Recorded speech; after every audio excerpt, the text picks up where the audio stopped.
සුබ දවසක් කියලා වලද සාදරයෙන් පිළිගන්න Madoo Sweet Home YouTube channel එකට. ඉතින් මම අද ඔයාලට කියලා දෙන්නේ මුන්දායක සවුහල් වලින් සව් රොටියක් හදාගන්නේ කොහොමද කියලා. ඉතින් අපිට මේ සඳහා අවශ්‍ය වෙනවා සවුහල් කප් 4න් 3ක්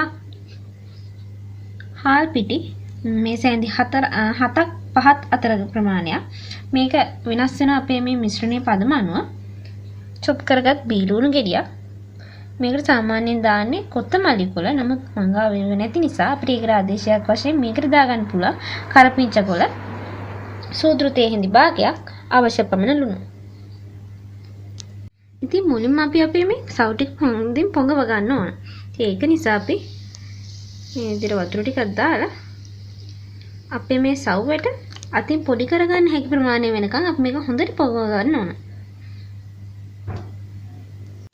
ඉතින් මේ තියෙන්නේ අපි හොඳට පොඟව ගත්ත අපේ සව්හාල් ටික. ඉතින් ඔයාලට පේන ඇති මේ සව් හොඳට පොඩි වෙනවා. ඉතින් මේ පද වෙනකන් තමයි අපි මේක පොඟව ගන්න ඕන. ඉතින් ඊළඟට අපේ මේ අපි චොප් කරගත්ත ලුණු, කරපිංචා,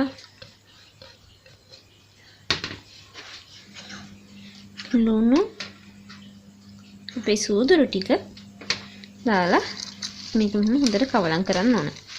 ඇත්තටම මගේ ළඟ මේ අවස්ථාවේ කොත්තමල්ලි කොළ නැති නිසා මම මේ අද කරපිංචා කොළ දාගත්තේ. ඉතින් ඔයාලට පුළුවන් ඔයාලා ගාව ගෙදර කොත්තමල්ලි කොළ තියෙනවා නම් මේකට කරපිංචා වෙනුවට කොත්තමල්ලි ටිකක් ලියලා දාගන්න.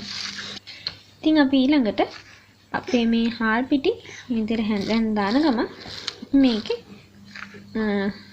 පිටි මෝලියක් වගේ එනකම් මේක හොඳට අනා ගන්න ඕන. ඉතින් මේ තියෙන්නේ අපි දැන් අනාගත අපේ සව්හාල් පිටි මිශ්‍රණය. ඉතින් මේක අපි අනාගන්න වෙන රොටි පිටි මිශ්‍රණ වගේ නෙවෙයි. මේක ටිකක් ඇලෙනවා. ඉතින් ඒක නිසා අපි හොඳට අත් දෙකේම පොල් තෙල් ටිකක් මේ විදිහට ගා ගන්න ඕනේ. ඊළඟට තමයි මේ විදිහට මේක කඩා ගන්න ඕන.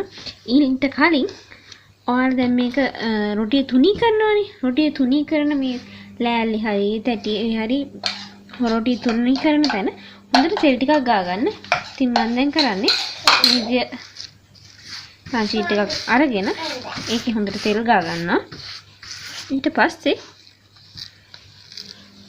මේ විදිය මෝලයක් හදාගෙන අපි සාමාන්‍ය රොටියක් තුනී කරනවා වගේ මේක හොඳට තුනී කරගන්න.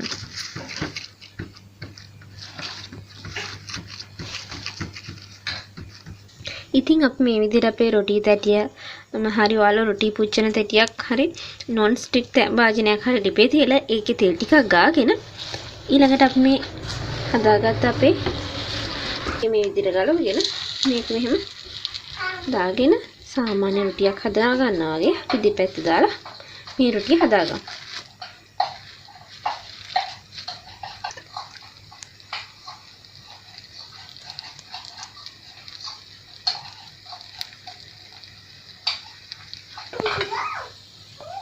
දැන් මේ විදිහට රොටිය අනිත් පැත්තට දාගෙන මේ අපේ රොටිය හදාගමු. ඉතින් අපි බලමු අපේ මේ රොටි ටික ඔක්කොම හදාගත්තට පස්සේ ඒ වගේ ලස්සන කොහොමද කියලා. ඉතින් මේ තියෙන්නේ අද අපි දවසේ රසවත් ගුණවත් හදාගත්ත අපේ සව් රොටි ටික. ඉතින් ඇත්තට මේකේ රසත් වෙනස්. ඔයාලට පේනද මේක normal රොටියක් වගේ පෙන්නට මේක හරි වෙනස්. මේකේ රස ගොඩක් වැඩි. කියන්නේ ගොඩක් අමුතු රසයක් තිබෙනට මේක ඇත්තටම කියන්න තේරෙන්නේ නැහැ. නමුත් රසවත්. ඉතින් ඔයාලා දන්නවා සව් කියන්නේ ගොඩක් ගුණදායක දෙයක්. ඉතින් සව් වලින් හදන මේ රොටියේ රස දැනගන්න ඔයාලට ඇත්තටම ගෙදරදී හදලා බලන්න වෙනවා. මොකද ඒ රස කවදාවත් අපිට අනිත් රොටි වලින් ගන්න හම්බ වෙන්නේ නැති ඇත්තටම අමුතුම જાතියේ අමුතුම රසයක් කියලා තමයි කියන්න තියෙන්නේ. ඉතින් මම හිතනවා මේක ඔයාලට ගොඩක් වැදගත් වෙයි කියලා. මොකද මේ වගේ විශේෂ දෙයක් හදලා දුන්නොත් ඔයාලගේ ගෙදර කට්ටිය ගොඩක් සතුටු වෙයි. ඉතින් මේ වගේ තවත් වැදගත් වීඩියෝස් මම ඔයාලත් එක්ක බෙදාගන්න ඉදිරියේදී බලාපොරොත්තු වෙනවා. ඉතින් ඔයාලගේ වැදගත් අදහස් ඒ වගේම ප්‍රශ්න මොනවා හරි තියෙනවා නම් මගෙන් අහන්න කමෙන්ට් බොක්ස් එකේ කමෙන්ට් එකක් විදිහට පළ කරලා ඒ වගේම මේක ඔයාලට වැදගත් වෙයි කියලා හිතනවා නම් තවත් කෙනෙක්ට වැදගත් වෙයි කියලා හිතනවා නම් ලයික් එකක් දාලා ෂෙයා කරන්න.